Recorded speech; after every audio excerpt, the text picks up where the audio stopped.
তহবিল ঘাটতির কথা তুলে ধরে বাংলাদেশে আশ্রিত রোহিঙ্গাদের জন্য খাদ্য সহায়তার খরচের পরিমাণ অর্ধেকের বেশি কমাচ্ছে জাতিসংঘের বিশ্ব খাদ্য কর্মসূচি WFP।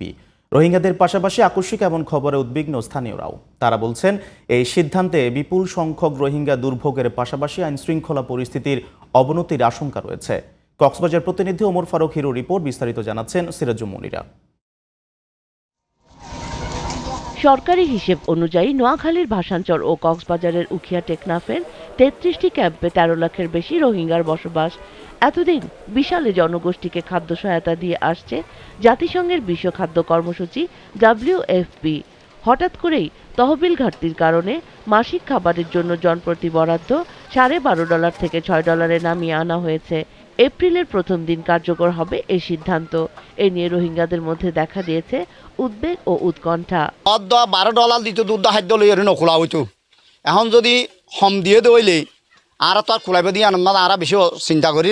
মানুষ অলদা আছে বেশি কষ্ট হয়ে দুঃখ হয়ে মানুষটা আছে মারা মারা হাঁড়াহাঁড়ি করছে। আর ওই তো হারে মন তো আছে $10 দিয়ে দইলে আর পঞ্চায়েত ওয়াশা মরে দেবে। তখন হামাইলে দেন মা আর তো বেশি চিন্তা দইছে বেশি অশান্তি লাগে। এ অবস্থায় তাদের জীবন জীবিকার সংকটের পাশাপাশি ক্যাম্পগুলোতে অপরাধ প্রবণতা বাড়ার আশঙ্কা করছেন স্থানীয়রা, যার সরাসরি প্রভাব পড়বে স্থানীয় জনগোষ্ঠীর জীবন জীবিকার ওপরও। নারী ও শিশু পাচার বৃদ্ধি পেতে পারে। তারা স্থানীয়দের যে শ্রমবাজার রয়েছে, আমাদের শ্রমবাজারে তারা আঘাত করতে পারে। এখানে স্থানীয়রা তখন বেকারগ্রস্ত হয়ে যেতে পারে।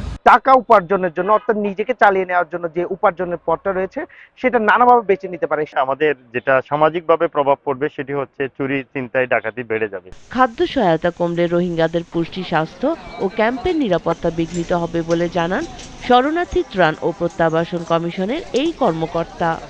ফুড সাপ্লাই যে এটা বেসিক ফুড আপনার যে চাহিদা সেটা ব্যাপক প্রভাব পড়বে। তার নিউট্রিশন সমস্যা হবে, এটা দৈনন্দিন খাবার দিয়ে যাওয়া তাদের জীবনযাপনে প্রভাব ফেলবে। 2023 সালে খাদ্য সহায়তার পরিমাণ $12 থেকে $10 এবং তার 2 মাস পর তা থেকে আরও কমিয়ে $8 করা হয়েছিল।